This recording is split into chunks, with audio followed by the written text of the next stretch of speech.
Morning everyone, welcome to north east PSC. मेरा नाम है आयन बनर्जी और जो करंट अफेयर्स है उसको ही चल चलते हैं, ठीक है। और जो मैंने बोला था आपको, करंट अफेयर्स अभी जितने भी करंट अफेयर्स होंगे, दिसंबर तो हो चुका था, अभी जितने भी करंट अफेयर्स होंगे वो मिक्स करंट अफेयर्स है। मिक्स करंट अफेयर्स का मतलब होता है जो पिछले साल के जितने भी करंट अफेयर्स होते हैं, बन सकते हैं, जो मिक्स है, तो मिक्स को हम लेके आए हैं, ठीक है। तो चलिए, तो ये पार्ट 3 है, पार्ट 2 पहले हो चुका है, वो देख लीजिएगा। अच्छा, तो ज्यादा देरी ना करते हुए स्टार्ट करते हैं। अच्छा, तो पहला क्वेश्चन क्या है? पहला क्वेश्चन है विच स्टेट सांगरी बीन्स, ठीक है, एक तरीके का बीन होता है that is called sangri bean, got GI tag recently.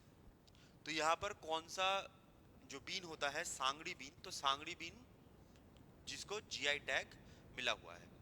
अच्छा, यहाँ पर एक चीज आपको थोड़ा सा समझा दूं। सांगरी बीन आप लोग आंसर देते रहो, बट होता क्या है जीआई टैग जो होता है ना, ये जो अभी हम बोलते हैं जीआई टैग, ये जीआई टैग होता क्या है? नॉर्मली क्या है जीआई टैग? एक इंटेलेक्चुअल प्रॉपर्टी है। इंटेलेक्चुअल प्रॉपर्टी का मतलब होता है कि कोई भी एरिया में कोई भी चीज जो डिस्टिंक्ट बनती है, बाकी एरिया में बन सकती है लेकिन उस टाइप का फ्लेवर नहीं आता, उस टाइप का कारीगरी नहीं आता, उस टाइप का वर्क नहीं आता, आर्ट वर्क नहीं आता। तो ऐसी जो डिस्टिंक्टिव चीजें हैं उनको क्या किया जाता है, उनको पेटेंट फाइल किया जाता है कि यहाँ पर ये चीज हमको डिस्टिंक्टिव मिलती है। तो इसे हम बोलते हैं जीआई टैग, ठीक है। अच्छा, तो ये जो जीआई टैग है ये देती कौन है, ठीक है। ये जो जीआई टैग है ये नॉर्मल भाषा में जीआई टैग देती कौन है? ये जीआई टैग देती है ministry of trade and commerce, ठीक है, ministry of trade and commerce, trade and commerce, ये जीआई टैग प्रोवाइड करती है, पहली चीज। दूसरी चीज क्या होती है कि जीआई टैग करने के लिए ना एकदम बहुत ही आसान एक कॉन्सेप्ट है। कॉन्सेप्ट ये है कि मान लीजिए अरुणाचल में बहुत सारे जीआई टैग हैं, तो अरुणाचल में क्या होगा, अरुणाचल में कोई इंडिविजुअल, कोई कम्युनिटी, गवर्नमेंट तो क्या करेगी, वो एक पेपर भेजेगी, ठीक है, ऐसे एक पेपर भेजेगी। उस पेपर में इस जो भी चीज के ऊपर जीआई टैग चाहिए तो इसके लिए वो पेपर भेजेगी इन मिनिस्ट्री में।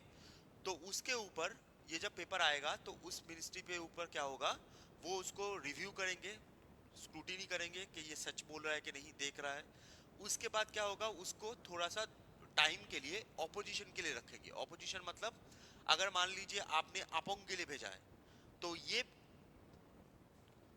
ऑपोजिशन के लिए रहेगा कि अगर कोई दूसरा अपोंग के लिए वो करना चाहता है कि नहीं, तो वो अगर ऑपोजिशन हुआ या फिर ऑपोजिशन रिलीज हो गया, ऑपोजिशन सॉल्व हो गया या ऑपोजिशन हुआ ही नहीं, तब ये क्या होगा, तब ये चला जाएगा पेटेंट में और ये बन जाएगा जीआई टैग, ठीक है। तो जीआई टैग जो होता है वो क्यों दिया जाता है?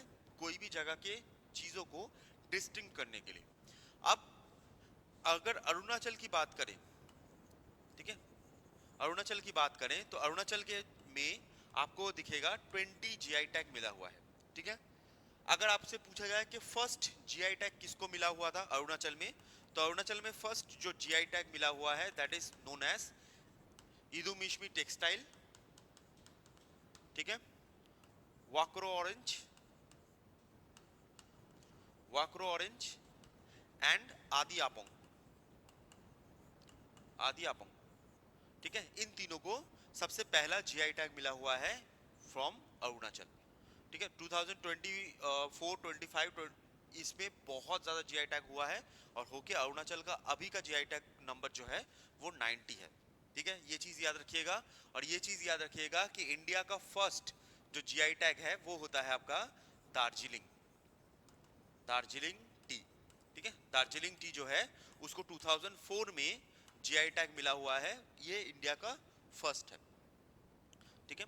अच्छा, अब आते हैं क्वेश्चन के ऊपर। तो क्वेश्चन ये था कि सांगरी बीन जो है वो कहाँ की है जिसको जीआई टैग मिला है, that is Rajasthan. Sangri bean जो है वो राजस्थान की है।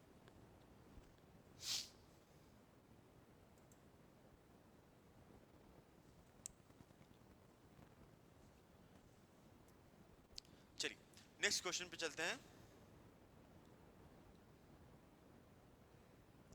नेक्स्ट क्वेश्चन होता है पुष्कर कुंभ मेला। पुष्कर कुंभ मेला, तो यहाँ पर देखो, कल मैंने आप लोगों को कुंभ मेला के बारे में पूरा बताया था कि कुंभ मेला कहाँ पर होता है, कैसे होता है, कौन कौन सी जगह होती है। ठीक है।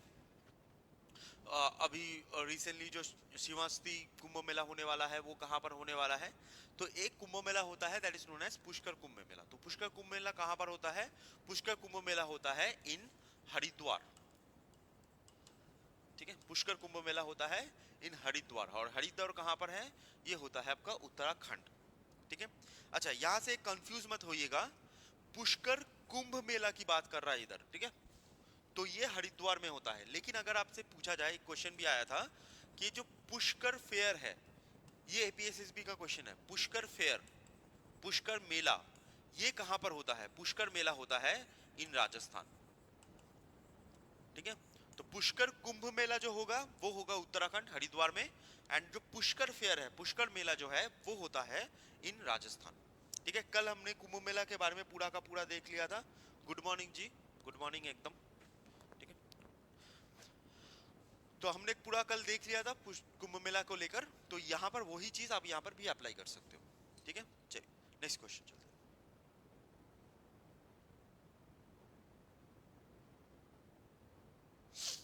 ठीक है, चलो नेक्स्ट।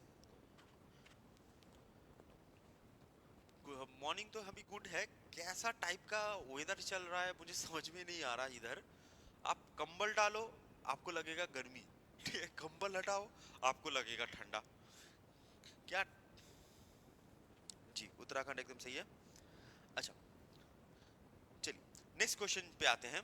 नेक्स्ट क्वेश्चन होता है which state announce to establish seed park on the name of ex PM Chaudhary Charan Singh. तो ये जो पर्सन है इनका नाम आपका चौधरी चरण सिंह है।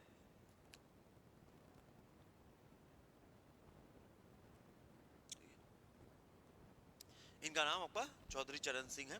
ठीक है, Chaudhary Charan Singh was x PM थे, बहुत ही फेमस पर्सनालिटी हैं। अच्छा, सीट पार्क क्या होता है थोड़ा सा मैं बता दूं। सीट पार्क क्या होता है, तो सीट पार्क असली में क्या होता है कि जो हमारे जो सीड्स हैं, जो सीड्स हैं उनको प्रोटेक्ट करने के लिए, जो वैरायटी टाइप्स के जो सीड्स हैं उनको मतलब आपको अवेयरनेस फैलाने के लिए, उसको प्रोटेक्ट करने के लिए, कंजर्वेशन मेथड्स के लिए उनको एक अलग जगह पर शोकेस किया जाएगा, तो this is known as seed park. ठीक है, ये इंडिया में अगर आप कहें तो इंडिया में ऐसा नहीं कि पहली बार हो रहा है, इस इंडिया में पहले भी हो चुका है, एंड इंडिया को छोड़कर जो वर्ल्ड में है, वर्ल्ड में बहुत जगह पर सीड पार्क आपको दिखेगा। अब ये जो सीड पार्क है ये किसके नाम पर है? ये नाम है चौधरी चरण सिंह के नाम पर। ठीक है, ये एक्स पीएम थे चौधरी चरण सिंह। अब ये कहाँ के हैं तो याद रखिएगा, ये कहाँ पर मिलता है? ये मिलेगा आपको इन उत्तर प्रदेश। ठीक है, उत्तर प्रदेश एक सीट पार्क बनाने वाला है in name of Chaudhary Charan Singh. अच्छा, यहाँ पर एक और छोटा सा एक चीज याद रखिएगा, चौधरी चरण सिंह, अगर आपसे पूछा जाए कि कौन सा ऐसा एयरपोर्ट है, कौन सा एयरपोर्ट है जो चौधरी चरण सिंह के नाम पर है, तो वो होता है लखनऊ। ठीक है, जो लखनऊ एयरपोर्ट होता है, तो Lucknow airport is known as Chaudhary Charan Singh ठीक है एयरपोर्ट। तो लखनऊ एयरपोर्ट चौधरी चरण सिंह के नाम पर है। अच्छा, यहाँ पर आपको एक मजेदार चीज बता दूं, नॉर्वे आपने एक देश सुना होगा, नॉर्वे एकदम आर्टिक सर्कल के पास है। ठीक है, अपर यूरोप, नॉर्वे। तो नॉर्वे में एक जगह होती है जिसका नाम होता है सालगाट। ठीक है, नॉर्वे में एक जगह होती है जिसको बोलते हैं सालगाट। तो ये जो सालगाट नाम की जगह है ना नॉर्वे में, तो यहाँ पर पूरे वर्ल्ड के जितने भी सीड्स हैं, जितने भी टाइप के सीड्स हैं, हर देश से सीड्स को लेकर सालगाट में रखा जाता है। इसे हम बोलते हैं सीड वॉल्ट। Seed vault. अब ये सीड वॉल्ट जो होता है ये फेमस नाम, मतलब फेमस चीज नहीं है। सालगाट को कहा जाता है डूम्सडे वॉल्ट, ये फेमस है। Doomsday, doomsday vault, sorry doomsday vault होगा, मैंने वॉल्ट लिख दिया। डूम्सडे वॉल्ट, डूम्सडे वॉल्ट क्यों बोलते हैं कि अगर मान लीजिए पूरा जो अर्थ है वो एकदम खत्म हो गया, ठीक है, किसी वजह से अर्थ का एक्सटिंक्शन हो गया, फिर भी यहाँ पर जितने भी सीड्स हैं, जितने भी प्लांट्स के सीड्स हैं, उनको लेकर आकर फिर से वर्ल्ड में जो ट्रीज हैं उसको फिर से बढ़ाया जाएगा। तो इसके लिए इसको कहा जाता है डूम्सडे वॉल्ट, कि पूरा खत्म हो जाए फिर भी यहाँ पर रहेगा। ठीक है, ये नॉर्वे में होता है सालगाट, ये भी याद रखिएगा। इसमें इंडिया का बहुत सारे जो पेड़ पेड़ पौधे हैं या फिर जो मिलेट्स हैं, दाल है, इसका सभी का सीड्स इधर है, इंडिया में बहुत जाता है, इंडिया से बहुत जाता है। और ये चीज, ऐसी चीज इंडिया में भी है, जस्ट जान लो इंडिया में भी है। वो होता है इन चांगला। ठीक है, चांगला, चांगला लद्दाख। तो चांगला लद्दाख जो होती है, तो यहाँ पर भी आपको सीड वॉल्ट दिखेगा। तो सबसे जो फेमस सीड वॉल्ट होता है वो होता है नॉर्वे के सालगाड में। ठीक है, चलो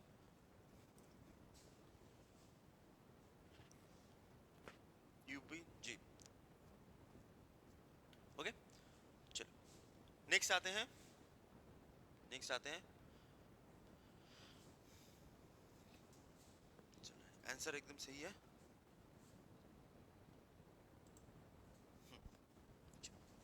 उत्तर प्रदेश हम देख रहे हो। ओके, नेक्स्ट होता है BRICS energy minister meeting. BRICS energy minister meeting, जैसे मैंने आपको कहा था पहले भी, ये जो एनर्जी मिनिस्टर होता है, सिक्योरिटी मिनिस्टर्स की मीटिंग होती है, तो ये सब होते क्या है असल भाषा में समझ लो। देखो, एकदम आसान भाषा में समझा देता हूँ। ब्रिक्स, ठीक है, ये तो ग्रुप ऑफ कंट्री है। ठीक है, Brazil, Russia, India, China, south Africa, इसको छोड़कर भी बहुत सारे कंट्रीज इसमें आते हैं। जैसे एक बहुत ही फेमस कंट्री है, that is known as Egypt, Iran. तो ये सब कंट्री भी आती है। तो ब्रिक्स एनर्जी मीटिंग का मतलब क्या होता है कि इन जितने भी देश हैं, इजिप्ट, ईरान, जितने भी देश हैं, उनका उनका जितने भी एनर्जी मिनिस्टर्स हैं, जितने भी एनर्जी मिनिस्टर्स हैं, वो आएंगे और मीटिंग करेंगे। अब मीटिंग किस बात पे होती है? नॉर्मली मीटिंग होती है कि जितने भी देश हैं उनके बीच एनर्जी ट्रांसपेरेंसी कैसे बनाई जाए। या फिर मान लो कि ईरान में तेल है, रशिया में तेल है, ठीक है, तो चाइना और इंडिया चाहता है कि वो तेल हमारे पास आए, तो हम कौन से पाइपलाइंस यूज कर सकते हैं, कौन सी चीजों को यूज कर सकते हैं जिससे वो इधर आए। ठीक है, तो एनर्जी कैसे डिस्ट्रीब्यूट हो सकती है एनर्जी को। जैसे मान लीजिए कोई ऐसा जगह है जो बहुत अच्छा एटॉमिक रिसर्च करता है, तो वो उस चीज़ों को शेयर करेगा जिससे एटॉमिक रिसर्च हर जगह पर हो सके, जिससे एनर्जी कंजर्वेशन हो सके। तो ऐसे जो चीज़ें हैं वो एनर्जी मीटिंग में होती है। अब ये अलग अलग मीटिंग बहुत सारी हो सकती है। ठीक है, तो ब्रिक्स का जो एनर्जी मिनिस्टर मीटिंग है वो कहाँ पर हुआ है? वो होता है इन ब्राजील। ठीक है, वो होता है इन ब्राजील। और यहाँ पर यह चीज़ याद रखिएगा, ब्रिक्स समिट और एनर्जी मिनिस्टर समिट या फिर सिक्योरिटी मिनिस्टर समिट, ये सब अलग होते हैं। ठीक है, ब्रिक्स समिट का मतलब होता है कि जहां पर ये जो देश हैं या फिर जो भी देश हैं, उनके जो मेन पर्सन्स हैं, प्रेसिडेंट, प्राइम मिनिस्टर, वो लोग जब आएंगे तो उसको हम बोलते हैं ब्रिक्स समिट। और एनर्जी मिनिस्टर समिट में रशिया का एनर्जी मिनिस्टर, इंडिया के एनर्जी मिनिस्टर, चाइना का एनर्जी मिनिस्टर, ये लोग आएंगे। ठीक है, तो ब्रिक्स समिट और एनर्जी समिट में थोड़ा सा डिफरेंस होता है। ओके, तो ये कहां पर हुआ है? ये हुआ है इन ब्राजील। हु, अच्छा, एक क्वेश्चन को पूछा है उन्होंने, who is the chairman of ISRO. अच्छा, चेयरमैन ऑफ इसरो जो हैं, चेयरमैन जो इसरो हैं वो अभी हैं वी नारायण। ठीक है, इसरो के चेयरमैन होते हैं वी नारायण। अच्छा, और जो आपने कहा है कि इंडिया 2026 सही कहा है, लेकिन वो ब्रिक्स समिट का है। ठीक है, 2026 ब्रिक्स समिट होने वाला है इंडिया में, एकदम सही आपने कहा है। ठीक है, पहले ब्राजील में हुआ था, अभी इंडिया में होने वाला है, एकदम सही है। बट वो जो समिट है वो आपका बोल सकते हो कि वो ब्रिक्स का समिट है, एनर्जी मिनिस्टर अलग जगह पर आता है। ठीक है, ब्राजील, उसके बाद रशिया होने वाला था, क्योंकि आपको पता है कि रशिया पे अभी सैंक्शन है, तो India, south Africa, China, Brazil कोई भी रशिया पे नहीं जाएगा। तो इसी वजह से इंडिया में होने वाला है 2026 का। नेक्स्ट क्वेश्चन, नेक्स्ट होता है which country unveiled world's first AI hospital. World's first AI hospital, वही सेम चीज है। कोई भी चीज, AI hospital, AI database, AI agriculture, इसमें सीन क्या है? जस्ट ऐसे समझ लो कि जो काम ह्यूमन करता था जो काम ह्यूमन करता था वो काम अभी एआई करेगा। ह्यूमन करता था वो एआई करेगा। अब ऐसा मत समझना कि इंजेक्शन भी एआई देगा, नहीं। ह्यूमन करता था एआई करता था मींस मतलब क्या है, जैसे मान लीजिए डॉक्टर्स है, तो सीटी स्कैन हुआ तो सीटी स्कैन को डॉक्टर देख के बताएगा ना कि यहाँ पर ये प्रॉब्लम है, यहाँ पर ये ट्यूमर है। अभी वो नहीं होगा। अभी क्या होगा कि वो सीटी स्कैन होगा, वो एआई ही उसमें निकाल के दे देगा कि यहाँ पर ये प्रॉब्लम है, यहाँ पर ये प्रॉब्लम है। उसके बाद क्या होगा, उसके बाद डॉक्टर्स आएंगे और उसमें ऑपरेशन करेंगे। तो जो ह्यूमन एरर था, ह्यूमन एरर को बहुत ही कम करने की कोशिश की जा रही है। तो this is known as AI hospital. तो एआई हॉस्पिटल कहाँ पर होने वाला है? ऑब्वियसली आपको ये तो समझ में आ गया, इंडिया नहीं होगा, नॉर्थ कोरिया नहीं होगा, ठीक है, ये दोनों तो नहीं होंगे। ठीक है, इंडिया में अभी सब लोग यूजीसी को लेके झमेले में पड़े हैं, और नॉर्थ कोरिया तो छोड़ ही दो। तो कहां पर होने वाला है? That is known as China. ठीक है, यह हॉस्पिटल कहां पर आया है? वो है चाइना।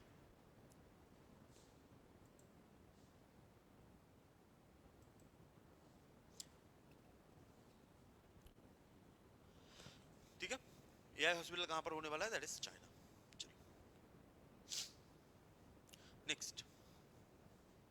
नेक्स्ट होता है विच कंट्री साफ अंडर 19 चैंपियनशिप। ये अरुणाचल में ही हुआ है। ठीक है, और सबको पता है, ये तो बहुत ही इजी क्वेश्चन है, दैट इज इंडिया। ठीक है, साफ अंडर 19 चैंपियनशिप किसने जीता है? वो इंडिया ने जीता है। ये अरुणाचल में ही हुआ था।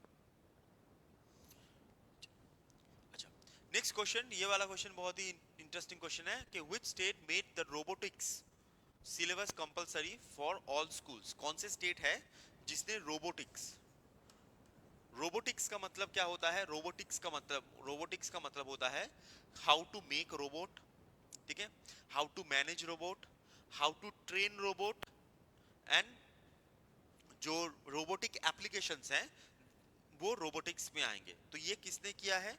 ये किया गया है बाय केरला। ठीक है, बाय केरला। तो केरला जो है वो अपने जो बुक्स हैं उसमें एक चैप्टर, डेडिकेटेड चैप्टर रखेगी रोबोटिक्स का। और ये जो चीज है ये बहुत बहुत अच्छी चीज है। क्यों? क्योंकि फ्यूचर जो है वो future AI, machine learning, robotics इनसे ही जुड़ा हुआ है। ठीक है, जैसे डिफेंस फील्ड में भी आप अगर कभी डिफेंस जो न्यूज़ेस हैं, अगर डिफेंस न्यूज़ेस को अगर आप फॉलो करोगे तो आप यहाँ पर एक चीज़ ख्याल करोगे कि डिफेंस में भी एक ड्रास्टिकली चेंज हो रहा है। ठीक है, ड्रास्टिकली चेंज हो रहा है। पहले क्या हो रहा था?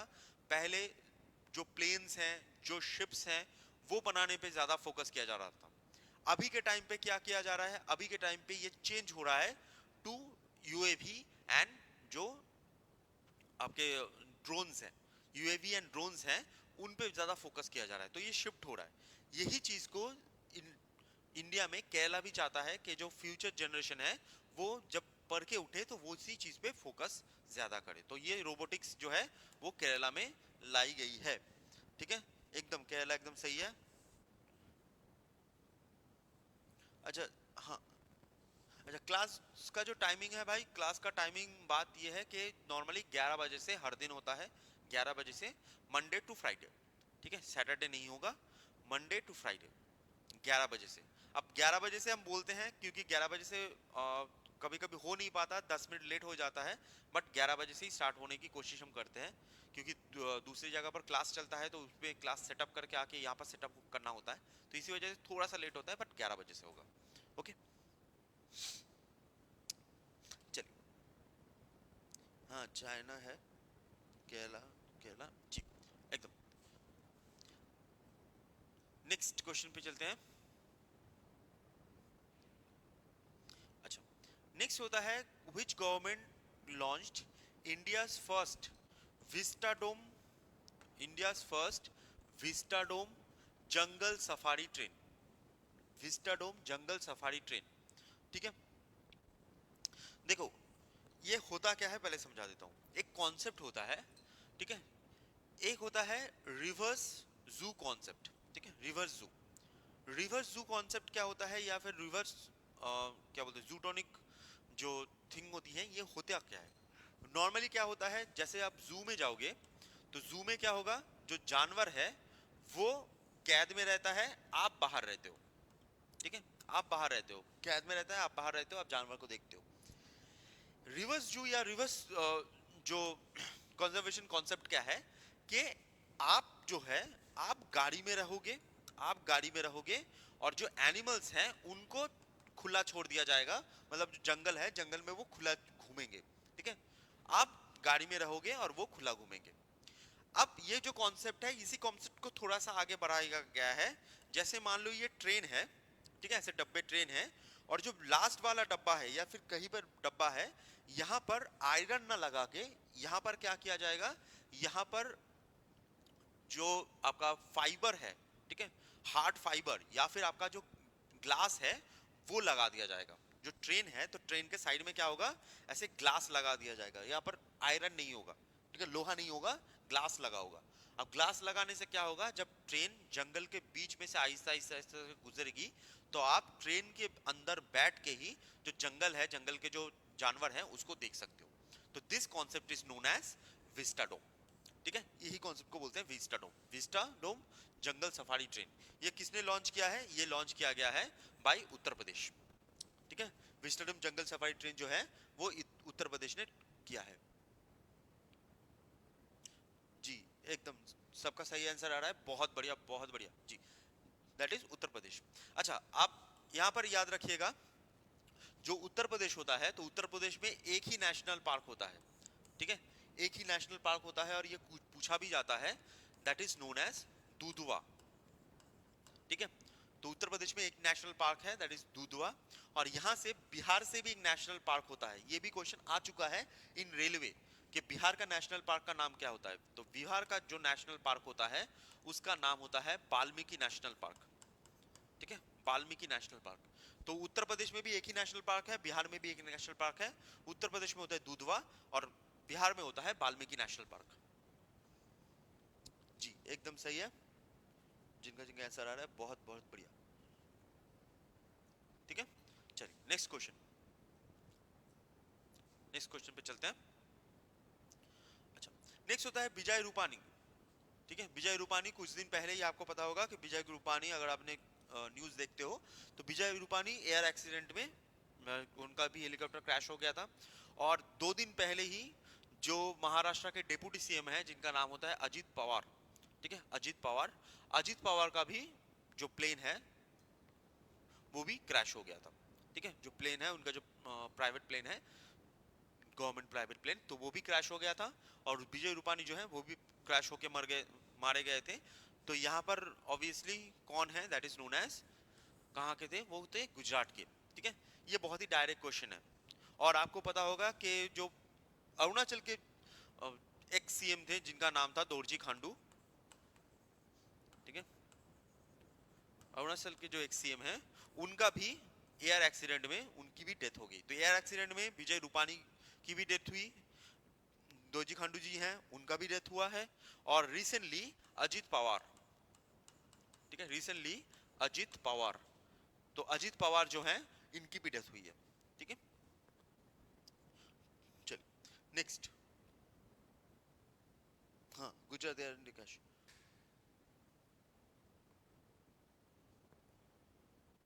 नहीं नहीं एयर इंडिया क्रैश अलग है भाई। अच्छा next question, which country received WHO certification, which country received WHO certification, WHO certification for elimination of trachoma and public health problem, ठीक है, elimination of trachoma and public health problem। अच्छा आपके लिए एक छोटा सा सवाल है, आप लोग आंसर, इसका तो आंसर देने की कोशिश कीजिए ही, इसको छोड़कर ये बताइए कि WHO, WHO जो है इसका हेडक्वार्टर कहाँ पर होता है, हु का हेडक्वार्टर कहाँ पर है, पहला क्वेश्चन। और दूसरा क्वेश्चन, रिसेंटली एक कंट्री है, बहुत ही फेमस कंट्री है, जिसने हु को छोड़ दिया है, मतलब छोड़ने की बात कर रहा है, ठीक है, पेपर जमा कर दिया है तो छोड़ने की बात कर रहा है, तो ये कौन सी कंट्री है, ठीक है। एक एक वर्ड में आंसर देने की कोशिश कीजिए कि इसकी कैपिटल क्या है एंड रिसेंटली इन्होंने छोड़ने की बात की गई है, बहुत ही फेमस कंट्री है, बहुत ही फेमस, तो ये कौन सी कंट्री छोड़ने वाली है हु को। अच्छा इसमें आते हैं कि ट्राकोमा के सर्टिफिकेशन किसको मिला है, तो वो मिला है हमारे इंडिया को, ठीक है, हमारे इंडिया, जी एकदम सही है, ठीक है, टाकी जी एकदम सही है। जेनेवा, जेनेवा बहुत बढ़िया, बहुत बढ़िया दोजी जी, टाकी जी बहुत बढ़िया, एकदम सही है। दैट इज हु का जो हेडक्वार्टर होता है वो होता है आपका जेनेवा, ठीक है, हु का हेडक्वार्टर होता है जेनेवा, बहुत बढ़िया। और रिसेंटली कौन सा कंट्री छोड़ने वाला है? जेनेवा, स्विट्जरलैंड, सिंगापुर नहीं, सिंगापुर नहीं जी, एक ने सही जवाब दिया है एकदम, ठीक है, आता हूं मैं ठीक है, ताकिक ने एकदम सही जवाब दिया है, तो जेनेवा है। एंड रिसेंटली जो छोड़ने वाला है वो होता है आपका यूएस, ठीक है, छोड़ने वाला है यूएसए, छोड़ने वाला है यूएसए एकदम। अच्छा, तो ट्रैकोमा है क्या, थोड़ा सा बता दूं। ट्रैकोमा क्या होता है, आपकी जो आंखें होती है ना, तो आंखों के नीचे अगर इन्फेक्शन हो जाए, मतलब जो अंदर वाला जो पोर्शन होता है सफेद वाला, तो यहाँ पर अगर इन्फेक्शन हो जाए तो उसे हम बोलते हैं ट्रैकोमा, जिससे क्या होता है आंखें पूरा लाल हो जाती है, ठीक है, आप बोल सकते हो, जिससे आसान भाषा में बोल सकते हैं आई इन्फेक्शन, ठीक है, eye infection, okay, this is known as trachoma. ये सबसे कॉमन आई इन्फेक्शन है जिससे सबसे ज्यादा लोग ब्लाइंड होते हैं, ठीक है, सबसे ज्यादा लोग ब्लाइंड होते हैं इस आई इन्फेक्शन से ही, that is known as trachoma. अब यहाँ पर एक चीज जान लो, ऑब्वियसली ट्रैकोमा आपको तो पूछा जाएगा ही जाएगा, जैसे मान लो ट्रैकोमा अगर कोई न्यूज में है डायरेक्ट आ गया तो ये तो पूछा जाएगा, लेकिन जो आंखों की रोशनी से तीन चार सवाल आपको और पूछे जाते हैं, और बहुत ही कॉमन क्वेश्चन है, ठीक है, बहुत ही कॉमन। फर्स्ट जो क्वेश्चन है कि आपको नियर साइटेडनेस है, नियर साइटेडनेस, नियर साइटेडनेस का मतलब क्या होता है? नियर का साइटेडनेस का मतलब होता है, मैंने इसलिए अलग लिखा है कि आपको करीब दिखता है, दूर का नहीं दिखता, जो मैक्सिमम लोगों में दिखता है, ये मिलता है। जो चश्मा पहनते हैं मैक्सिमम यही होता है कि उनको करीब का अच्छा से दिख जाता है, उनका दूर का नहीं अच्छे से दिखता। तो करीब दिखता है, दूर का नहीं दिखता, तो इसे हम क्या बोलते हैं? इसे हम बोलते हैं मायोपिया, ठीक है, इसे हम बोलते हैं मायोपिया। दूसरा, ठीक है, फार साइटेडनेस, फार साइटेडनेस, फार साइटेडनेस का मतलब होता है दूर का तो दिखता है, करीब का नहीं दिखता, दूर का तो दिखता है, करीब का नहीं दिखता, इसे हम बोलते हैं हेटेरोमेट्रोपिया, हेटेरोमेट्रोपिया, ठीक है। और तीसरा होता है जिसको दूर का भी नहीं दिखता, पास का भी नहीं दिखता, ठीक है, ठीक है, जिसको फार भी नहीं दिखता और नियर का भी नहीं दिखता, दोनों ही नहीं दिखता, तो दोनों ही बाइफोकल चश्मा पहनना होता है उनको, बाइफोकल पहनना होता है, तो इसे हम बोलते हैं ऑगमेंटिज्म, ऑगमेंटिज्म, ठीक है। तो ऐसे क्वेश्चंस जो हैं वो बहुत ही ज्यादा पूछे जाते हैं, बहुत ही ज्यादा। एंड अगर आप बायोलॉजी पढ़ते हो तो बायोलॉजी में भी एक सवाल विटामिन से बहुत आता है, दैट इज, विटामिन से आता है कि विटामिन ए, विटामिन ए की वजह से नाइट ब्लाइंडनेस होता है, ठीक है, नाइट ब्लाइंडनेस, नाइट ब्लाइंडनेस होता है। और ये जो नाइट ब्लाइंडनेस होता है तो इसको क्या बोलते हैं? नाइट ब्लाइंडनेस को, अगर आपको नाइट ब्लाइंडनेस ना देके थोड़ा सा घुमा के भी पूछा जा सकता है, दैट इज नोन एज नाइक्टालोपिया, नाइक्टालोपिया। तो ये भी क्वेश्चन आपको आ सकता है, ठीक है। तो ये जितने भी हो सकते हैं आए, ठीक है।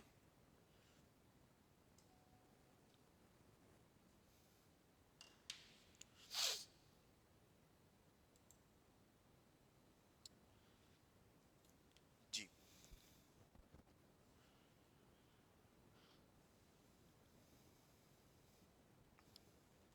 ओके, चलो बहुत बढ़िया। अब आते हैं, अच्छा यूएसए एकदम सही जवाब आया है, ठीक है। एक सही जवाब तो आया है एकदम लास्ट में, जिन्होंने कमेंट किया है भाई ने, एकदम सही जवाब आया है, बट प्रॉब्लम यही है कि मुझे उर्दू पढ़ना नहीं आता। आपका नाम उर्दू में लिखा होगा, लिखा हुआ है शायद, मुझे उर्दू पढ़ना तो नहीं आता, अगर आपका नाम बोल सकते हो तो बहुत बढ़िया, ठीक है।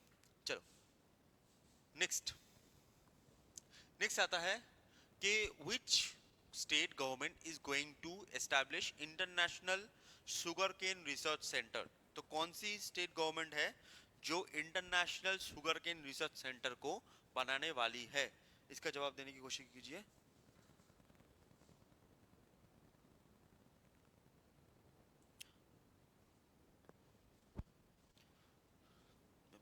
थोड़ा सा पानी पी लेता हूँ।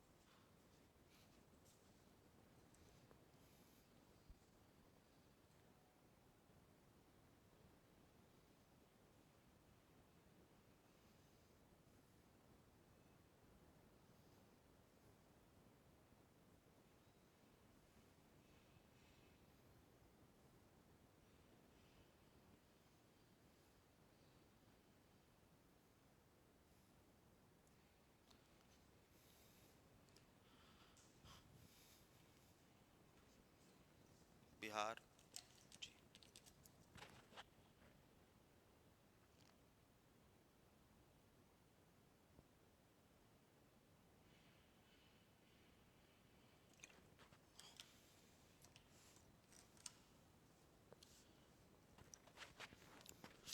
यूपी। जी, जिनका जवाब आया है एकदम सही है। अच्छा, रॉबर्टो कार्लोस जिन्होंने एक चीज सही बोला है, मैंने वहां पर हेट्रोमेट्रोपिया लिख दिया था। आई एम रियली सॉरी, वो हेट्रोमेट्रोपिया नहीं है, वो हाइपरमेट्रोपिया है। ठीक है, उन्होंने रॉबर्टो कार्लोस ने एकदम सही बोला है, दैट इज हाइपरमेट्रोपिया। ठीक है, हाइपरमेट्रोपिया, उसको थोड़ा सा ठीक कर लीजिए। मैं हेट्रोमेट्रोपिया मैंने बोल दिया था, एक जानवर होता है हेट्रोमेट्रोपिया, तो एक जानवर होता है, तो उसके साथ मैं कंफ्यूज होकर मैंने हेट्रोमेट्रोपिया बोल दिया था, वो हाइपरमेट्रोपिया होगा। ठीक है, थैंक यू सो मच, आपने वो मुझे बताया, थैंक यू सो मच। ठीक है। अच्छा, तो जवाब जिनका जिनका आ रहा है वो एकदम सही है। ठीक है, जिनका बिहार आ रहा है और उन्होंने ये भी लिखा है कि उत्तर प्रदेश में सबसे ज्यादा बनता है, एकदम सही है। तो आंसर क्या है? International research sugar cane research centre, that is Bihar में बनने वाला है। ठीक है, ये बिहार में बनने वाला है। और जिन्होंने लिखा है कि सबसे ज्यादा शुगर केन उत्तर प्रदेश में बनता है, एकदम सही है कि उत्तर प्रदेश में आपको सबसे ज्यादा हाईएस्ट प्रोडक्शन दिखेगा, हाईएस्ट प्रोडक्शन दिखेगा ऑफ शुगर केन। ठीक है, एकदम सही है, दोनों का ही एकदम सही है। यूपी नहीं, वो बिहार है। ठीक है, वो यूपी नहीं है, वो बिहार है। तो यहाँ पर highest metro Uttar Pradesh production करता है, लेकिन होने कहाँ वाला है? ये होने वाला है बिहार में। अब शुगर केन इतना ज्यादा, जस्ट आप लोगों को शुगर केन गन जो होता है ना, असमीज में बोलते हैं उइयार, हमारे बोलते हैं आंख। ठीक है, अलग अलग जगह पर अलग बोलते हैं, गन्ना बोलते हैं। तो ये असली में जो चीज होती है, ये शुगर केन इतना इंपॉर्टेंट क्यों है? क्योंकि शुगर केन जो है ना, नॉर्मली शुगर केन सबसे ज्यादा पानी मांगती है। अगर आप व्हीट देखोगे, ये सब देखोगे ना, तो उसमें पानी कम लगता है, लेकिन शुगर केन सबसे ज्यादा पानी मांगती है। सबसे ज्यादा पानी वाला जो फसल होता है वो शुगर केन होता है। लेकिन शुगर केन को लेके इतना ज्यादा झमेला क्यों? मतलब इतना ज्यादा न्यूज में क्यों होता है, या इतना ज्यादा इंपॉर्टेंट क्यों होता है? इसलिए इंपॉर्टेंट होता है क्योंकि जो शुगर केन है ना, तो शुगर केन इंपॉर्टेंट, उतना इंपॉर्टेंट नहीं है। शुगर केन उतना इंपॉर्टेंट नहीं है, शुगर केन से जो मिलता है, जो बाई प्रोडक्ट्स है, वो सबसे ज्यादा इंपॉर्टेंट है। ठीक है, वो जो बाई प्रोडक्ट्स है, बाई प्रोडक्ट क्या क्या होता है? तो शुगर केन से सबसे पहला आपको क्या मिलेगा? शुगर केन को में ग्लूकोज होता है, तो शुगर केन से आपको मिलता है मोलेसिस। ठीक है, मोलेसिस। अब ये जो मोलेसिस होता है, ये मोलेसिस कहां पर यूज होता है? मोलेसिस यूज होता है रम बनाने के लिए, मोलेसिस यूज होता है विस्की बनाने के लिए। ठीक है, रम या विस्की बनाने के लिए मोलेसिस यूज होता है, मेनली रम बनाने के लिए यूज होता है। ठीक है, तो जो अल्कोहल होती है, तो उसके लिए मोलेसिस बनता है। दूसरी चीज क्या होती है? शुगर केन से एक और चीज बनती है, that is known as ethanol. और आपको पता होगा कि इंडिया में अभी 20% इथानॉल ब्लेंडिंग होता है इन पेट्रोलियम, जिससे पेट्रोलियम जो है उसका कम यूज हो, दाम आहिस्ता आहिस्ता कम है, हमें इंपोर्ट कम करना पड़े। तो इसी वजह से पेट्रोलियम यहाँ पर इथानॉल ब्लेंडिंग होता है। पहले 10% कहा गया था, अभी आहिस्ता आहिस्ता इसको बढ़ाकर 20% कर दिया गया है। तो इथानॉल मिलता है। अब इथानॉल को छोड़कर एक और चीज होती है, जहां पर जिसको हम बोलते हैं मेथानॉल। ठीक है, जिसको बोलते हैं मेथानॉल। अब मेथानॉल डायरेक्ट शुगर केन से नहीं आता। मेथानॉल क्या होता है? जो मिथाइल होता है उसके साथ जब अल्कोहल को मिक्स किया जाता है, तो उससे बनता है मेथानॉल।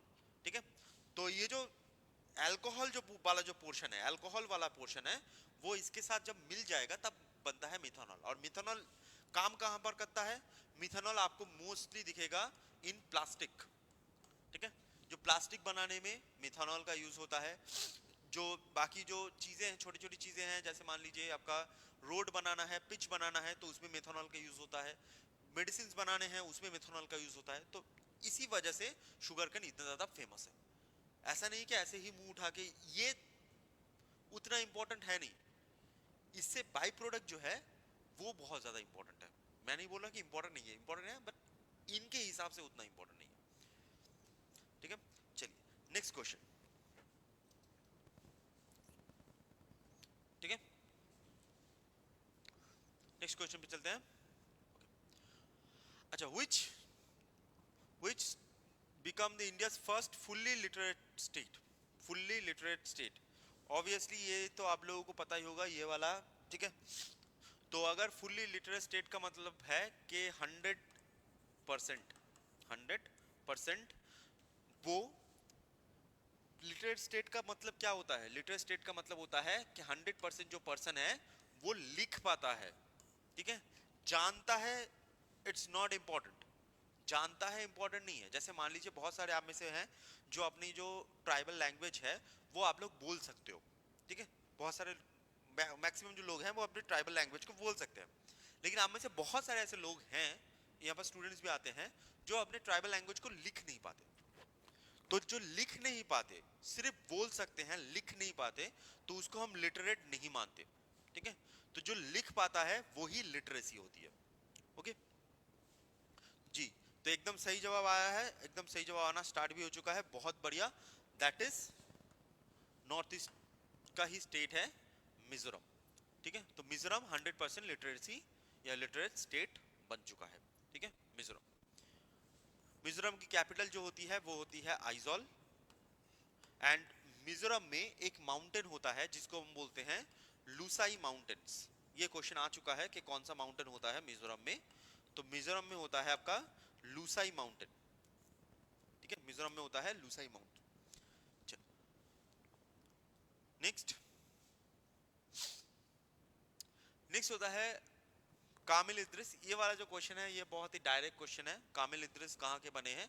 ये बहुत ही ज्यादा आप बोल सकते हो डायरेक्ट है, तो इसमें ज्यादा आपको लोड लेने की जरूरत नहीं पड़ेगी। तो कामिल इद्रिस है सूडान का। ये वाला आप याद रखो ना रखो उसमें कोई इशू नहीं है, ठीक है। कामिल इद्रिस होते हैं सूडान का। सूडान और साउथ सूडान आपको पता होगा, सूडान जो है तो उसमें बहुत दिन तक सिविल वॉर चल रहा है, और साउथ सूडान भी बन गया है, तो साउथ सूडान में भी बहुत सिविल वॉर चल रहा है, ठीक है। अच्छा, नेक्स्ट क्वेश्चन, जो जो क्वेश्चन इंपॉर्टेंट है उसमें हम ज्यादा फोकस करेंगे।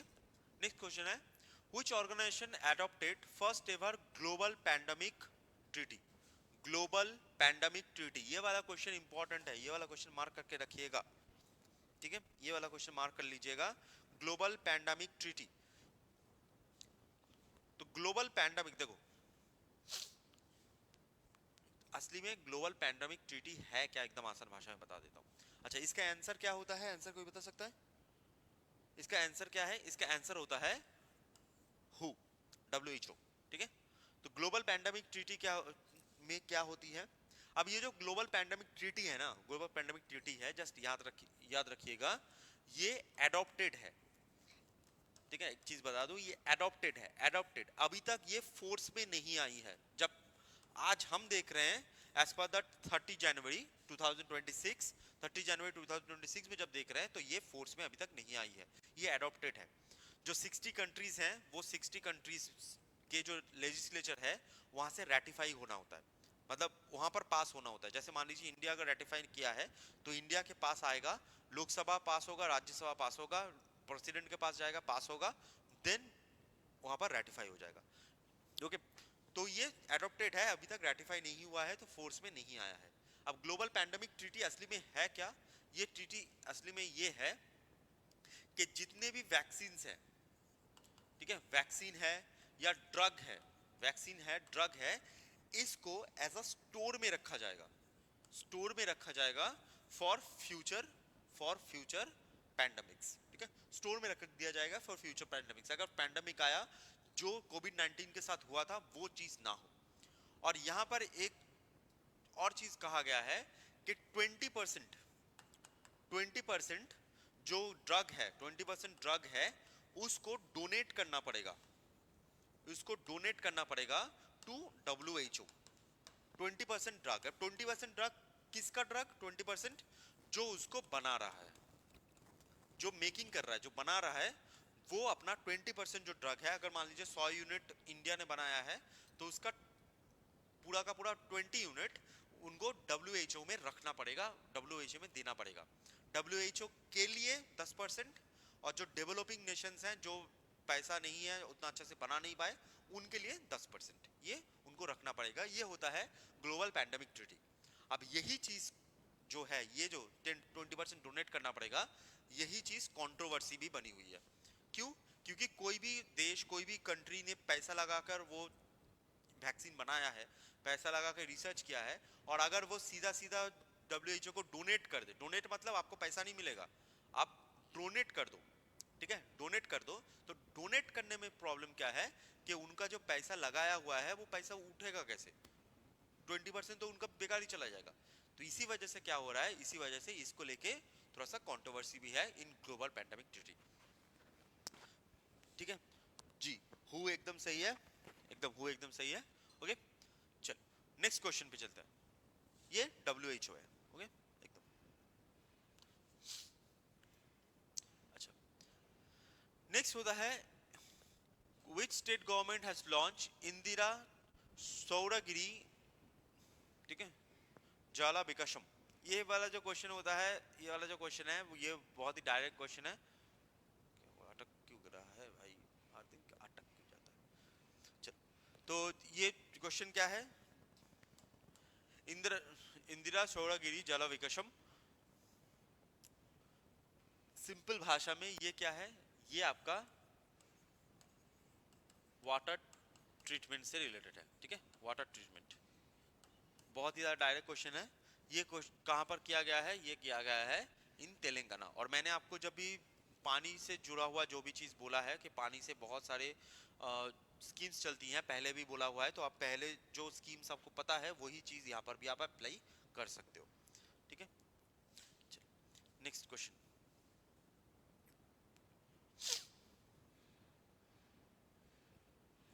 ठीक है, next question, who become the first CISF officer to submit Mount Everest. तो यहाँ पर कौन से CISF ऑफिसर हैं जिन्होंने माउंट सबमिट पार किया है, ठीक है।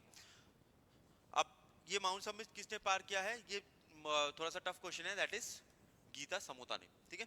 तो गीता समोता ने फर्स्ट CISF ऑफिसर हैं जिन्होंने माउंट सबमिट पार किया है। अब ये जो CISF है, यहाँ पर थोड़ा सा एक चीज बता दूं, CISF क्या होता है?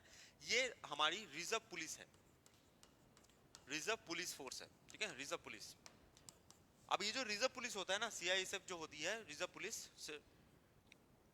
सेंट्रल इंडस्ट्रियल सिक्योरिटी फोर्स, तो ये जो रिजर्व पुलिस फोर्स होती है, जैसे CRPF, CISF, ये सब क्या होते हैं? इसको हम बोलते हैं रिजर्व पुलिस फोर्स। ये रिजर्व पुलिस फोर्स किसके अंडर आता है? जस्ट याद रखिएगा, ये अंडर आता है ऑफ होम मिनिस्ट्री, ठीक है, ऑफ होम मिनिस्ट्री। इसको छोड़कर होम मिनिस्ट्री के अंडर कौन सा आता है ये जान लो, क्योंकि क्वेश्चन आता है कि होम मिनिस्ट्री के अंडर कौन सा बॉडी आता है। CRPF, अब अगर आपने सुना होगा, home ministry, Assam rifle,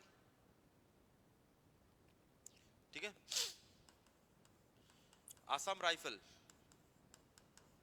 home ministry, ITBP,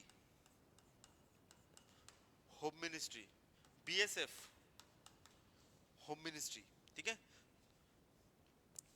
NIA, national investigation agency, intelligence bureau, IB, ठीक है, research and analysis wing, raw, ये सब क्या होते हैं? ये होम मिनिस्ट्री के अंडर आते हैं। ओके, अच्छा, माउंट एवरेस्ट पहला चढ़ने वाला पर्सन कौन था? माउंट एवरेस्ट से अगर दो क्वेश्चन बता दूं, माउंट एवरेस्ट पहले चढ़ने वाला पर्सन कौन था? उनका नाम होता है Edmund Hillary, Edmund Hillary and Tenzing Norgay. Tenzing Norgay, Tenzing Norgay कहाँ के हैं? तेंजिंग नोर्गे आपका तो दार्जिलिंग वाला एरिया होता है दार्जिलिंग वेस्ट बंगाल का, तो वहां से तेंजिंग नोर्गे हैं। अच्छा, ये वाला क्वेश्चन आप लोग मुझे जल्दी बताइए कि अरुणाचल से कोई ऐसा पर्सन है, अरुणाचल से ऐसा कोई पर्सन है जिसने माउंट एवरेस्ट रीच किया है?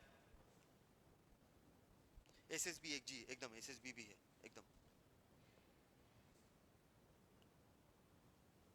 ठीक है, अरुणाचल से ऐसा कोई पर्सन है जो जिसने माउंट एवरेस्ट रीच किया है?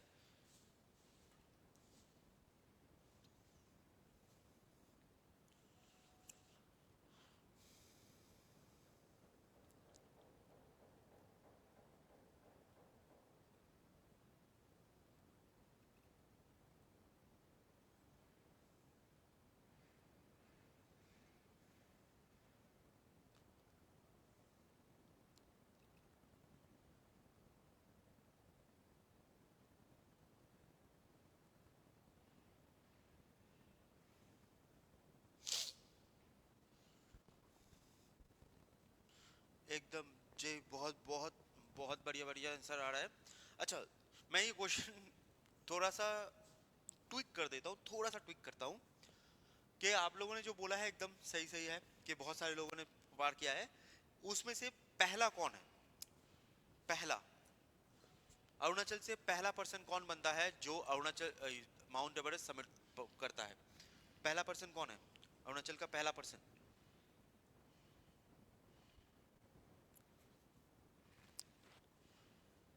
जी एकदम सही।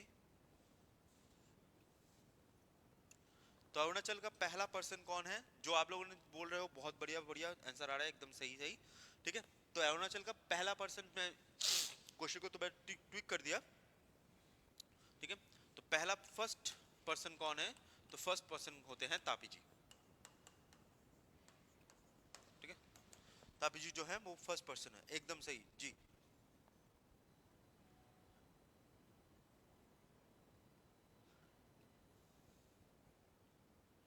चलिए, तापी जी जो है वो फर्स्ट पर्सन है। ओके, बहुत बढ़िया।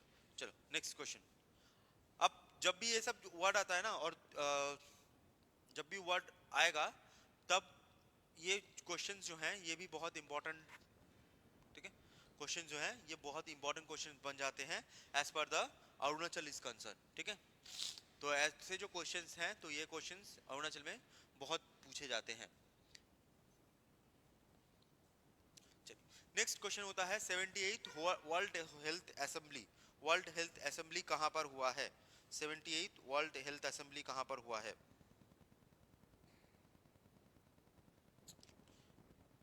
क्या हुआ इसको, क्या हुआ आज लाइट को?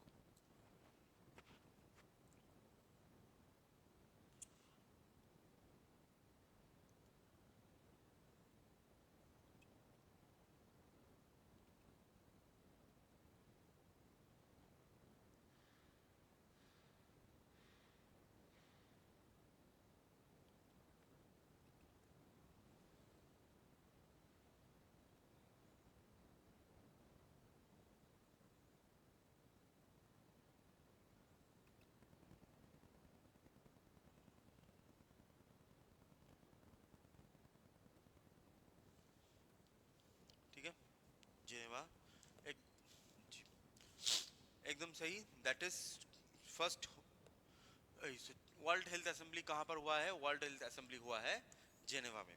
ठीक है, जेनेवा में। मोस्टली कहाँ पर होता है? मोस्टली आपके हु में ही होता है। ठीक है, हु में ही होता है, तो हु आपको जेनेवा में ही है इसलिए। ठीक, अच्छा, आप में से कोई बता सकता है कि पहला अरुणाचली क्रिकेटर कौन है जो इंग्लैंड में जाके इंग्लिश टीम के लिए खेला है? आप में से कोई बता सकता है कि पहला अरुणाचली क्रिकेटर कौन है? फर्स्ट। ठीक है, मुझे एक मैंने पढ़ा था तो इसलिए मुझे फट करके याद आ गया। फर्स्ट अरुणाचली क्रिकेटर कौन है? अरुणाचली क्रिकेटर जिन जो इंग्लिश टीम से, जिन्होंने इंग्लिश टीम में खेला है।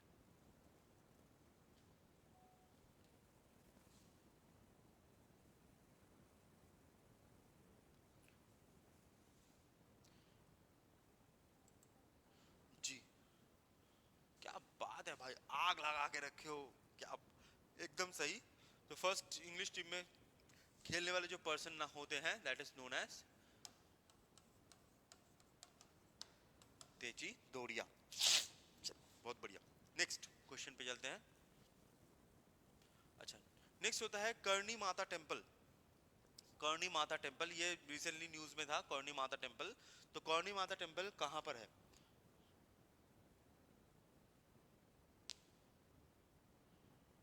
ठीक है, चलिए। तो करणी माता टेम्पल ये बहुत ही फेमस एक टेम्पल है, रिसेंटली न्यूज में था।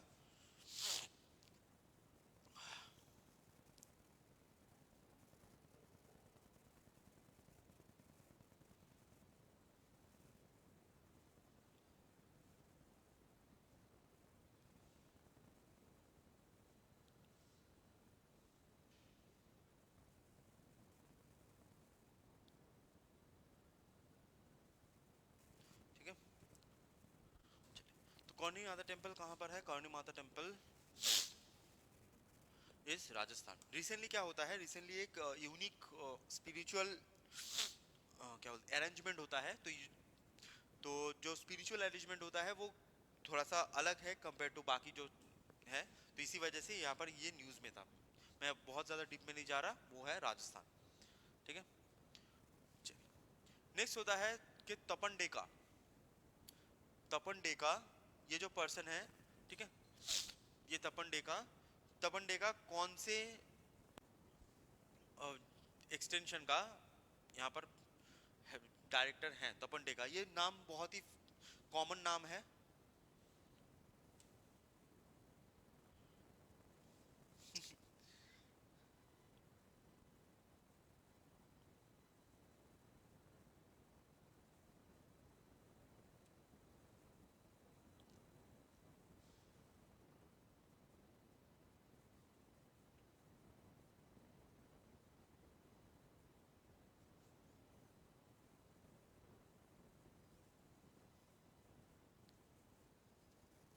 ठीक है, तो तपन डेका कहाँ के हैं?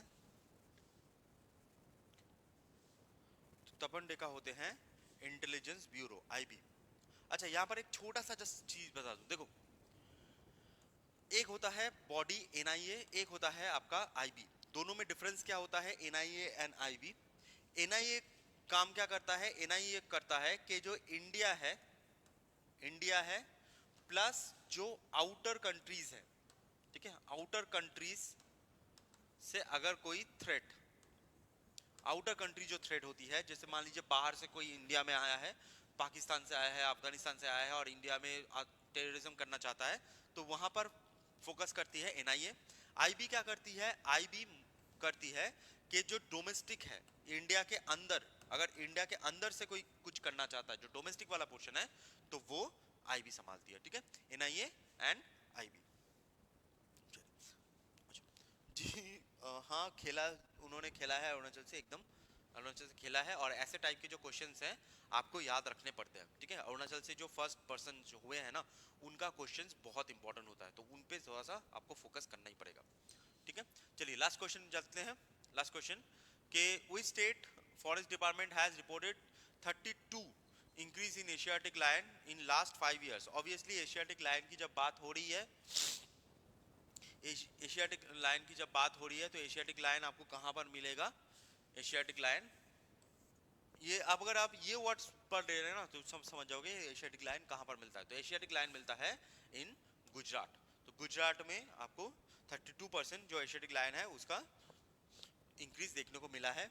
एंड गुजरात याद रखिएगा, after 33 years, after 33 years Gujarat को फिर से tiger habitation state, tiger habitation state इसका नाम मिला है। ठीक है, tiger habitation state after 33 years मिला है, मतलब 33 इयर्स बीच में टाइगर वहां पर थे ही नहीं, तो इसी वजह से उसको टाइगर हैबिटेशन स्टेट नहीं रखा जाता था।